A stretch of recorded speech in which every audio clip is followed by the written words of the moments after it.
Welcome to another of my videos where I work through and explain A-level physics multi-choice questions.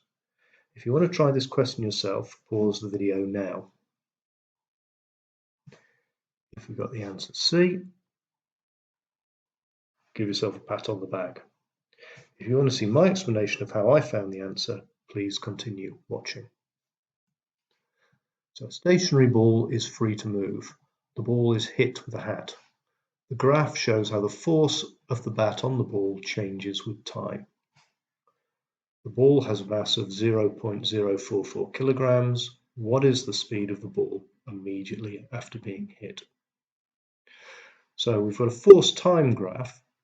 The area under this graph is going to be equal to the impulse on the ball.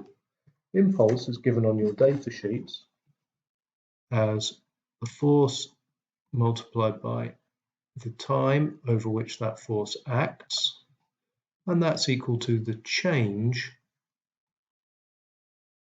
in the mass times the velocity, which is the momentum. So if I can find the impulse, I can find the change in momentum. Well, the impulse is equal to the area under this graph, and as you can see, that's a triangle. So the area under the graph, area under a triangle, is a half times base times height. So the base of this graph is 5 milliseconds. Be careful with the units. We must use standard units. So it's a half multiplied by 5, and to convert that to milliseconds, times 10 to the minus 3. And the height of the graph is this maximum force, which is 1,400 newtons, which gives me an area of 3.5. Now I always like to give things units so I know what I've calculated. We can either say those are 3.5 newton seconds, which is the unit of impulse, or because impulse is the same as the change in momentum, we can say it's 3.5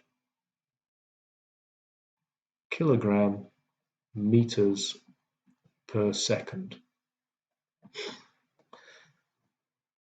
Now, that change in momentum is actually going to be equal to the final momentum because the initial ball was initially stationary.